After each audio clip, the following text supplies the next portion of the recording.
முருகுற வாழ்க. மழைவளம் சுரந்து மலை வளம் சிறந்து, மழை வளம் சுரந்து மலை வளம் சிறந்து, மண் வளம் மிகுந்து மகிழ்வுற வாழ்க. மண் வளம் மிகுந்து மகிழ்வுற வாழ்க. தமிழ் நிலம் வாழ்க.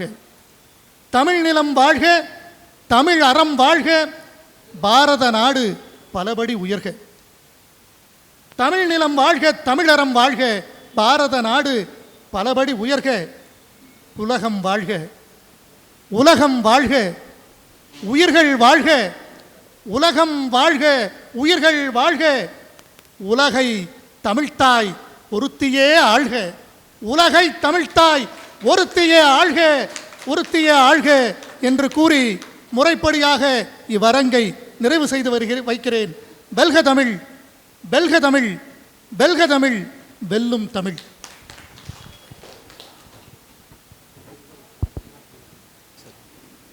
அனைவருக்கும் வணக்கம்.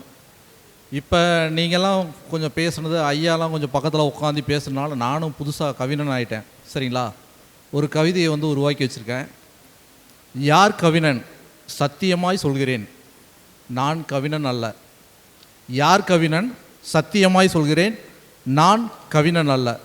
உங்கள் கவிமொழி கேட்டேன், நானும் மாறித்தான் போனேன் திடீர் கவிஞனாய். உங்கள் கவிமொழி கேட்டேன், நானும் மாறித்தான் போனேன் திடீர் கவிஞனாய். இப்போது சொல்கிறேன் நானும் கவிஞன் என்று. அதனால்தான் சொல்கிறேன் தமிழ் என் உயிர் மூச்சென்று. மிக்க நன்றி. முறைப்படியாக கவியரங்கம் நிறைவு பெற்றுவிட்டது. இந்த அரங்கத்திற்கு என்னை அழைத்து இப்படி ஒரு நல்லதொரு வாய்ப்பை, இந்த சேலம் தமிழ்ச்சங்கத்திலே முதல் முறையாக எனது தமிழ் அரங்கேறுகிறது. அந்த பெருமையை தன்னிடம் சேர்த்து கொண்ட அகில உலக தமிழ்ச்சங்கம் வாழ்க வாழ்க என்று வாழ்த்துகிறேன்.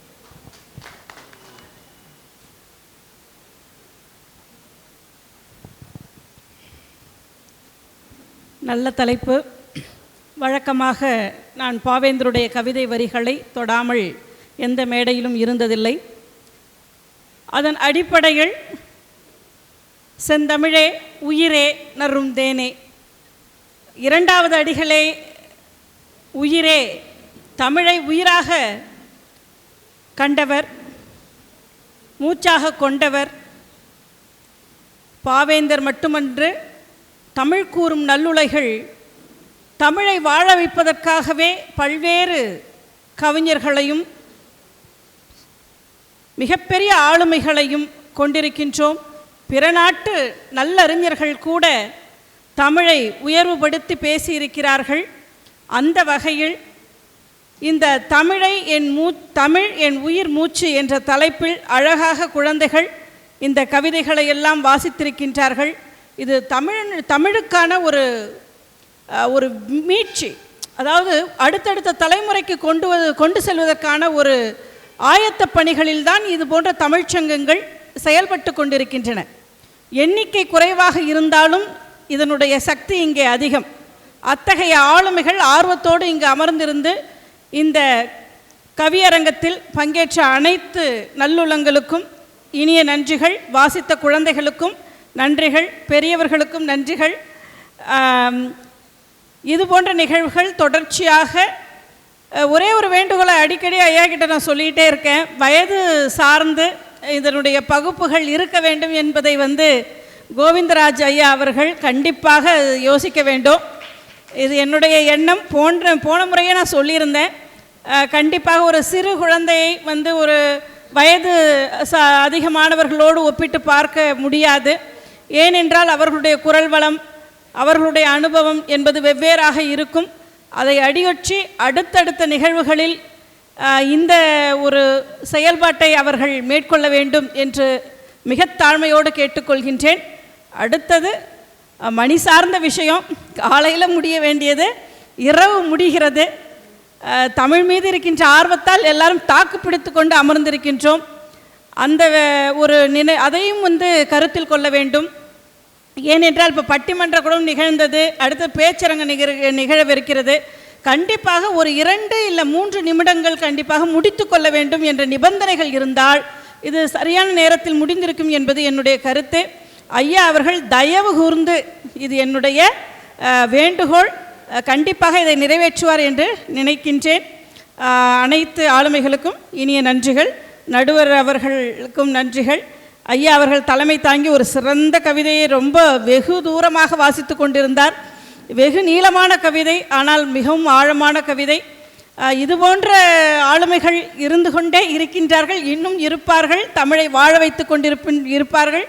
உலக அரங்கில் தமிழனுடைய அதாவது தமிழனுடைய வளர்ச்சி என்பது இன்னும் பல மடங்கு மெருகேற்றி கொண்டே இது போன்ற அமைப்புகள் கொண்டு செல்லும் என்பதற்கு இது மிகப்பெரிய சான்றாக இருக்கும் என்று கூறி விடைபெறுகின்றேன். நன்றி. மிக நீண்ட கவிதைன்னு சொன்னாங்க. கவியரங்கத்தில் மட்டும்தான் இந்த மரபு.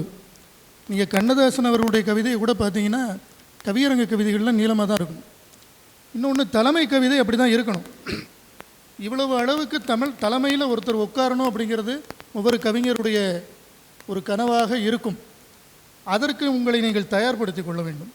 ஏன்னா சும்மா நம்ம ஏதோ பேருக்கு வந்தோம், ஒரு புகைப்படம் எடுத்தோம், முகநூலிலே போட்டோம், விருப்ப குறியீடுகளை பெற்றோம், மகிழ்ந்தோம், வாழ்ந்தோம், போனோம்னு இருக்கக்கூடாது. உங்களுடைய தமிழை வளப்படுத்தி கொள்ளுங்கள், நலப்படுத்தி கொள்ளுங்கள், மீண்டும் மீண்டும் இலக்கியங்களை படியுங்கள். என்னுடைய கருத்து, சங்கத்தமிழை படியுங்கள், சங்கத்தமிழை படியுங்கள். அதுபோல் அதில் உங்களுக்கு நிறைய தங்கத்தமிழ் கிடைக்கும். அதனால் இப்படியெல்லாம் நீங்கள் படித்து வளர்த்துக்கணும். அதுதான், நீண்ட கவிதையெல்லாம் இல்லை. நீங்கள் அதை இல்லை நமக்கு பொறுமை இல்லை, இன்னொன்று நேரம் இல்லை, அதுதான் பிரச்சனை. இதை விட என்னென்னா, இன்றைக்கி எனக்கு வேறு ஒரு நிகழ்வும் இல்லை, அதனால் இவ்வளோ நேரம் இருந்தேன். ஒரே நேரத்தில் மாலையில் ஏதாவது ஒரு நிகழ்வு இருந்திருந்தால் வேறு வழியில் நான் மதியமே கிளம்பியிருப்பேன். அந்த மாதிரியான சூழல்களை கொஞ்சம் தவிர்க்கலாம். நான் 1 மணிக்காவது ஆரம்பிச்சிருவாங்கன்னு நினச்சேன். ஆனால் 5 மணிக்கு முடிக்கும்போது நிறைவில் தொடங்குவது என்பது தான் இது. அது ஒரு நல்லது தான். நிறைவுன்னு சொல்லிட்டு நம்ம தொடங்கணும் பாருங்கள், அது நல்ல தொடக்கமாகவே இருக்கட்டும். நன்றி. ஐயா அவர்கள், நான் சென்ற மாதம் மதுரையில் செல்லும் பொழுது நாங்கள் ஒரு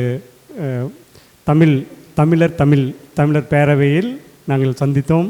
நாங்கள் எல்லாமே அதில் இருக்கோம். தமிழுக்காக ஒன்லி தமிழ் மட்டும், தமிழ் அப்படின்ற ஒரு அமைப்பு, தமிழை தவிர தமிழ்நாட்டில் வேறு எதுவும் இருக்கக்கூடாதுன்ற ஒரு உணர்வோடு ஒரு அமைப்பு நடந்துகிட்ருக்கு. அதில் நான் கலந்துக்கிறப்ப ஐயா எனக்கு அறிமுகமானது. அப்பொழுது மிக சிறப்பாக அவருடைய பேச்சை ஈர்த்து நான் அடுத்த நிகழ்வில் நீங்கள் தலைமைக்கு வரணும்னு உடனே நான் கூப்பிட்டுருந்தேன். உண்மையிலே அவர் பல கல்லூரி நிறைய பேச்சாளர். அவர் டைம் கொடுத்தது, நான் எல்லாம் அந்த புத்தக தொகுப்பை காமிச்சு தான் அவர் கேட்டேன்.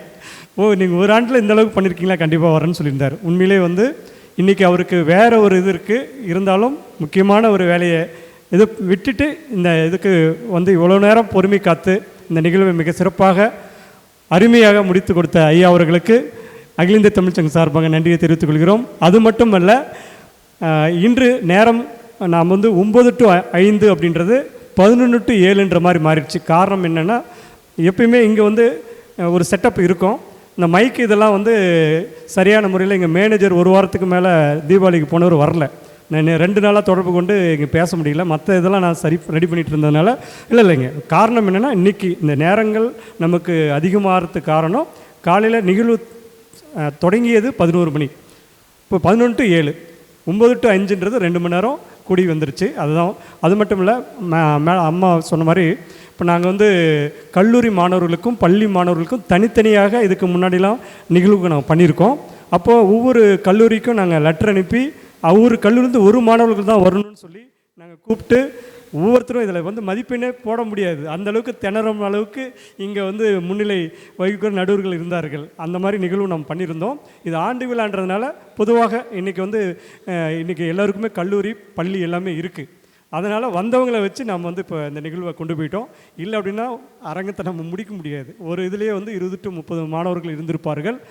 அடுத்த நிகழ்வு கல்லூரியிலையும் பள்ளிகளிலையும் நேரடியாகவே நம்ம நடத்துறதுக்கான முடிவு எடுத்திருக்கோம். ஸோ அந்த மாதிரி பண்ணுறப்ப மிக சிறப்பாக நம்ம வடிவமைச்சு சரியாக நம்ம கொண்டு போகலாம். அந்த கல்லூரி மாணவர்களை நம்ம வளர்த்தலாம். தமிழ் சார்ந்த பேச்சாளர்களாகவும் கவிஞர்களாகவும் அதே போல் தமிழ் பாடல்கள் பாடுவர்களாக நம்ம உருவாக்க முடியும் என்பதை கூறுகிறேன். அதே போல் இப்போ இந்த மதிப்பெண் அடிப்படையில் முதல் 3